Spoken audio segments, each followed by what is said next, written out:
Hey there, micro folks. This is Mr. Hooker, and this is video number 3 of Monopoly. This will be the final one of Monopoly. So let's wrap it up. Here we go. So price discrimination increases sales and profits.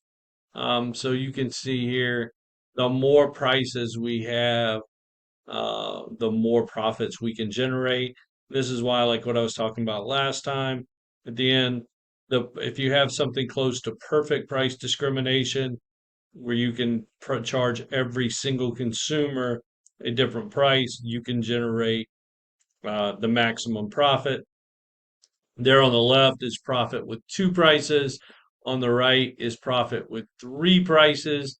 And you could see if you went to four prices, five prices, six prices, it would be even more profit. So you want to generate as much as possible. You would try to get as many customers as possible. So that's the way we're going to go with that. Um, Perfect price discrimination, that's what I was just talking about. If perfect price discrimination can be employed, first firm would charge each customer a different price. So the maximum price each person is willing to pay. So under perfect price discrimination, the firm captures all of the consumer surplus as profit, and each customer has zero consumer surplus. Haggling at the flea market is considered perfect price discrimination. Auctions tend to be perfect price discrimination. So you end up with basically zero consumer surplus at auctions as well. Perfect price discrimination, there's no deadweight loss because all mutually beneficial transactions are exploited. There's zero consumer surplus because the entire consumer surplus is captured by, or the entire surplus is captured by the monopolist in the form of profit. So profit with perfect price discrimination looks like that. Everything under the demand curve above the marginal cost. Above marginal cost is profit. Um, so some common techniques for price discrimination are advanced purchase restrictions. So prices are lower for those who purchase well in advance. Some volume discounts. The price is lower if you buy a large quantity. Two-part tariffs. Customer pays a flat fee up front and then a per unit fee on each item purchased. Think Costco or Sam's Club. Um, Actually, econ nerds, Matt Hill has a really good one on two-part tariffs. He uses OnlyFans for that. So if you want to look for his video on OnlyFans and a two-part tariff, he has an econ OnlyFans now, I guess. Um, but it's an interesting video. So sales and outlet stores holding regular sales like Black Friday sales, Labor Day sales, and so on, and building an outlet store at a distance from the center of the city, and digital personalized pricing. So online retailers gather personalized and personal information on shoppers and adjust prices accordingly. So that all works. So we have a new generation of market power. So the rise of the digital economy and the network externalities uh, associated with that provide new ways of gaining market power and of becoming a monopolist. So Facebook, Microsoft, Apple, Google, eBay, Uber, and PayPal. Bigger is better. So the biggest firms in the industry get bigger while smaller firms shrink or get eaten by the bigger firms. So the dominant firm creates deadweight loss and another inefficiency, which is just stifling innovation.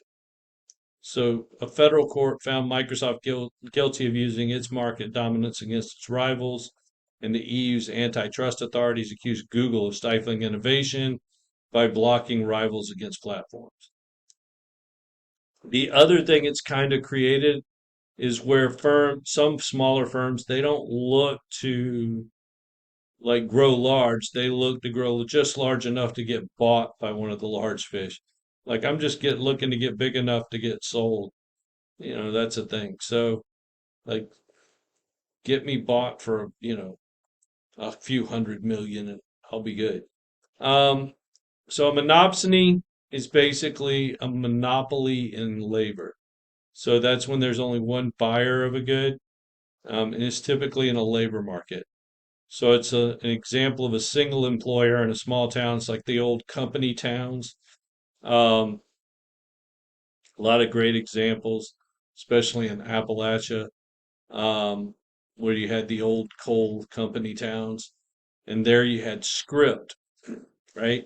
So with those company towns, you would pay the worker in script, and then they would rent for they would live in company houses, pay their rent in company bucks.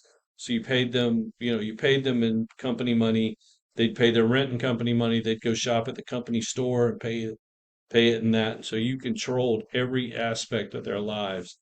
And so I've done a bit of research over on that whole piece in Appalachia, and it's truly interesting about how that works because like the way some of that goes, and this is kind of why if any of y'all are like fans of West Virginia, University of West Virginia, know that like they burn couches when they win big games.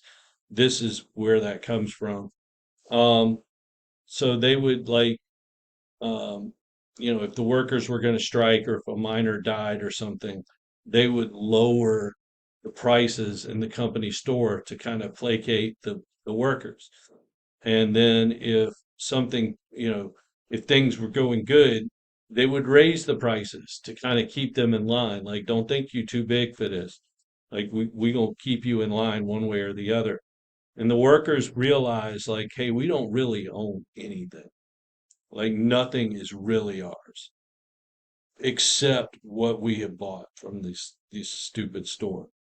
So if they knew that the man was coming down to the town to the shack town, they would and they thought that there was going to be trouble, they would put their couch out in front of their home and set it on fire to keep the man to keep him from coming into their home. They would just like wait till he got like a few feet from the home. They'd have doused it with something like kerosene or something, and they would just set their couch on fire right in front of their house, just to keep him from coming in their house.